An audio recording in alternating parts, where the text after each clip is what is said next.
হুম, খাতা দেখে যা বুঝলাম তাতে কাশেম তো তোমার কাছে 1.5 লাখ টাকা ধার নিয়েছিল। তুমি 3 লাখ বলছো কেন? হ্যাঁ মোড়ল সাহেব, আপনি ঠিকই দেখেছেন। কাশেম 1.5 লাখ টাকাই নিয়েছিল, কিন্তু ওই টাকাটা সুদে বেড়ে বেড়ে 3 লাখ হয়ে গেছে। দেখো মহেশ, এদের যা পরিস্থিতি, মেয়েটা পড়াশোনায় ভালো বলে স্কলারশিপের টাকায় পড়াশোনা হয়, আর ওর মা কোনো রকমে বিড়ি বেঁধে সংসার চালায়। তাহলে তুমিই বলো এত টাকা ওরা কিভাবে দেবে? 1 টাকাও দিতে হবে না। আপনারা তো সবাই জানেন কিছুদিন আগেই আমার বউটা মারা গেছে। যদি সালমার সঙ্গে আমার বিয়েটা দেন তাহলে টাকাটাও মাফ করে দেব, আবার সালমাকে আমি সুখেও রাখবো। না না, তা কি করে সম্ভব? আপনার মতন একটা বয়স্ক লোকের সাথে আমার মেয়ের বিয়ে কিভাবে দেব? ভালো কথা, হাত যখন পেটেছি টাকাটা দিন, নাহলে মেয়েটা হাতে তুলে দিন। কি বলেন মোড়ল মশাই? হ্যাঁ, কথাটা অবশ্য তুমি ঠিকই বলেছ। বোমা, তাহলে কি করবা বলো? ঋণ তো তোমার স্বামী করেছে, পরিশোধ তো তোমাকেই করতে হবে। না, আমার মেয়ের সাথে ওর বিয়ে দেব না। আমি যেভাবেই হোক ওর টাকা দিয়ে দেবার ব্যবস্থা করব। টাকাটা কবে দেবেন সেটা তো বলুন।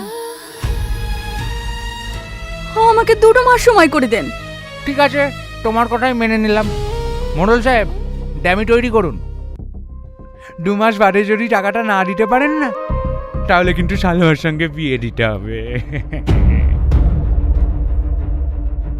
ভালো করে ভেবে দেখো বৌমা, 2 মাস পরে কিন্তু তোমাকে মহেশবাবুর টাকা দিতে হবে। আর যদি না দিতে পারো তাহলে ওনার সঙ্গেই তোমার মেয়ের বিয়ে দিতে হবে। দেবে তো?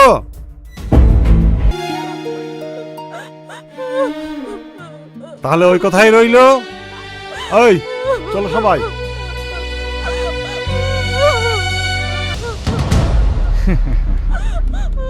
কিরে সালমা, রোডে পুড়ে পুড়ে মুখটা তো কালো করে ফেলেছিস, একটু চুনো ফুনো মাখিস। তোমাকে অত দেখতে হবে না। আমি ছাড়া তোকে কে দেখবে বল? 2 মাস বাদে তো তুই আমারই হবি। কর্তা, এরা ভালোবাসার মূল্য দিতে জানে নাকি? চলেন। পিড়িটি কাঁঠালের আঠা, লাগলে পরে ছাড়ে না। গোলেমালে গোলেমালে পিড়িত করো না।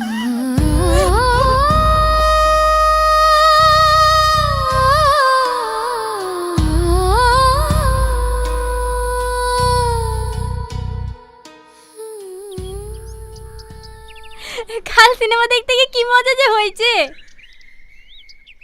কি রে, আজ সকাল থেকে দেখছি তোর মুড অফ, ক্লাসেও মন খারাপ করে বসছিলি। কি হয়েছে রে? ও কিছু না। নিশ্চয় টনির কথা ভাবছিলি। না রে, আজ মহেশবাবু এসেছিল। 2 মাসের মধ্যে টাকাটা শোধ করতে না পারলে বাধ্য হয়ে ওকে বিয়ে করতে হবে। বিয়েটা সস্তা নাকি? ওই বুড়ো ভামকে কে বিয়ে করবে? আচ্ছা সালমা, চল টনিদের বাড়ি যাই। দারোয়ানের কাছ থেকে যদি কোনো ঠিকানা পাওয়া যায়। কি ভাবছিস? চল তো। কাকা, টনি কবে বাড়ি ফিরবে আপনি কিছু জানেন? না রে মা। আচ্ছা কাকা, টনির ফোন নাম্বার জানেন? দেখো মা, ওর ফোন নাম্বার জানলে আমি তোমাকে দিতে পারবো না, কারণ এটা বড় সাহেবের অর্ডার। তোমরা এখন যাও, বড় সাহেব দেখলে আবার বকাবকি করবে। টনি আসলে আমি তোমাদেরকে খবর দেবো।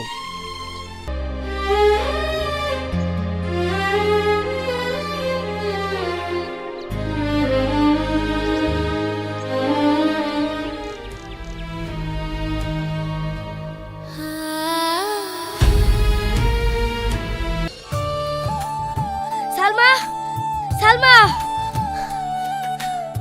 কি গো তুমি এত হাসছো কেন? আমার আব্বা আমাকে কলকাতা নিয়ে চলেছে। তুমি কবে ফিরবে? আমি কিচ্ছু জানি না। তুমি কলকাতায় গিয়ে আমাকে ভুলে যাবে না তো? এই কথা ছিলাম। আমি তোমাকে জীবনেও ভুলবো না। আমি যাই জানি বাড়ি আসি তোমার কাছে ছুটে যাব। হ্যাঁ আমি জানি। এই দেখো মা লাড়ু বানিয়েছে, আমি তোমার জন্য নিয়ে এসেছি। নাও খাও। আগে তুমি খাও। এই বদমাইশ, আমি তোকে খুঁজে বেড়াচ্ছি আর তুই চোরে মেখে লাড়ু খাওয়াছি। চল এখান থেকে। আমি সালমার কাছে যাবো। আবু তুমি আমাকে ছেড়ে দাও। এই চল। টনি, টনি,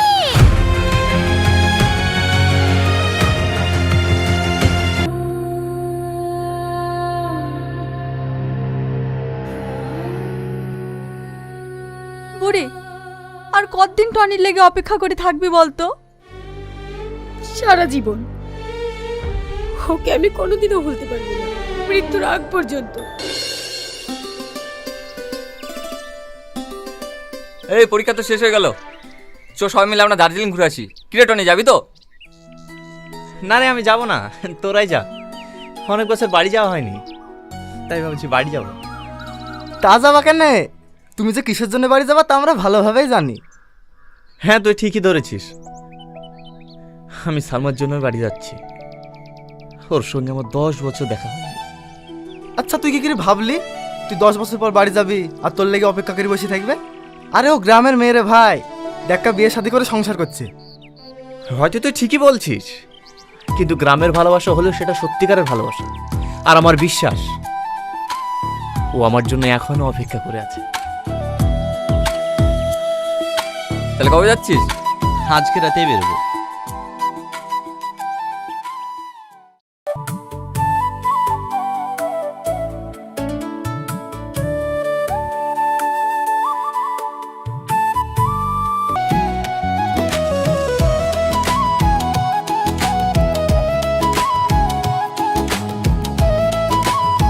তোমার কোথাও লাগেনি তো? লেগেছে। আমার ভুল হয়ে গেছে। আমি কান ধরে বলছি, আর কোনোদিন এমন কাজ করব না। কি গো, তুমি কাজ জোগালে? জানো তো, তোমার কষ্ট হলে আমার প্রচন্ড কষ্ট হয়।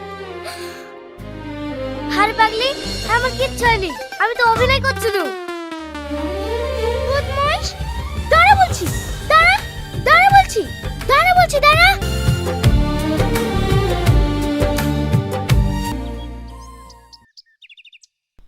বাড়িতে কেউ আছেন? কি ব্যাপার, বাড়িতে কেউ নেই নাকি? কে? বলছিলাম কাকি, এতে বাড়িতে কেউ নেই? এরা কেউ নাই তো? কেন, তুমি টাকা পাবা নাকি? না না কাকি, আমি টাকা পাবো না। এরা কোথায় গেছে জানেন? না না, এরা কোথায় গেছে আমি জানিনি। লোকের সাথে টাকা নিয়ে নিয়ে এদের প্রচুর ঋণ হয়ে গেছে। আজ শুক্রবার তো, বন্ধনের লোক আসবে টাকা নিতে, পালিয়ে গেছে মনে হয়। বলছিলাম এদের কারোর ফোন নাম্বার পাওয়া যাবে না? ফোন নাম্বার নিবা? ওদের সঙ্গে আমাদের ভালো সম্পর্ক নাই। ওই বাড়িটায় যাও, গেলে পেতে পারো। ও ঠিক আছে কাকি।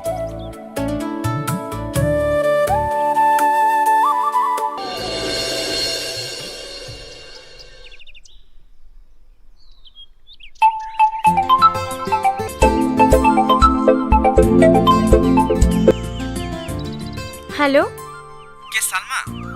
এই হ্যাঁ, আপনি কে? আমি টনি বলছি। কোন টনি? তোমার টনি, যে 10টা বছর তোমার জন্য অপেক্ষা করে আছে। টনি তুমি? এতদিন পর আমার কথা মনে পড়লো। তুমি আমার নাম্বার কোথায় পেলা? আমি আজকে তোমাদের বাড়িতে গিয়েছিলাম, গিয়ে দেখলাম তোর বাড়িতে কেউ নেই, তাই পাশের বাড়ি থেকে নাম্বারটা চেয়ে নিলাম। তুমি আমাদের বাড়িতে এসেছিলা? এই এখন কোথায় আছো? আমি এক্ষুনি তোমার সাথে দেখা করতে চাই। আচ্ছা আচ্ছা ঠিক আছে। আমার ছোটবেলায় যেখানে খেলা করতাম না, তুমি সেখানে চলে এসো, আমি ওখানে যাচ্ছি। ঠিক আছে, তুমি যাও, আমি যাচ্ছি। কি রে, টনি ফোন করেছিল? হ্যাঁ, এক্ষুনি ওর সঙ্গে দেখা করতে যাবো বান্ধবী, এক্ষুনি। আজ আমি ভীষণ খুশি। আজ 10 বছর পর তুই তোর ভালোবাসার মানুষের সাথে দেখা করতে যাবি। তোদের এই ফিলিংস দেখে কি মজা হবে।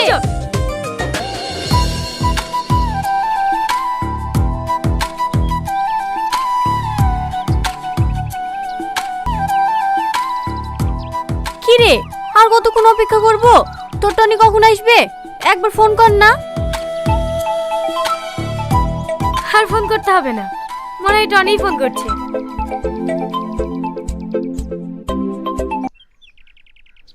হ্যাঁ কাকে বলো। কি? মার বুকে যন্ত্রণা করছে, নিঃশ্বাস পাচ্ছে না। আমি এক্ষুনি আসছি। হে সাথী, মার খুব শরীর খারাপ, আমাকে এক্ষুনি যেতে হবে। টনি আসলে তুই বলিস, ওর সাথে আমি কালকে দেখা করবো। ওলি, তোকে টেনশন করতে হবে না, আমি ঠিক ওকে বুঝে বলবো। তুই যা।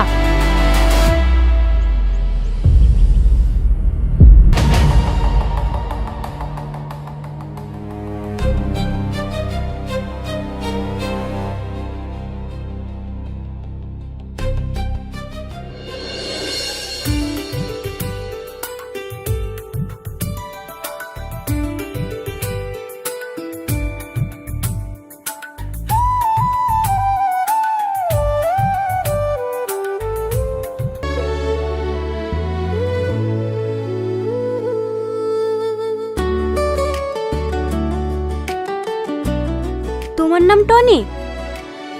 হ্যাঁ, ওয়াও, সো হ্যান্ডসাম।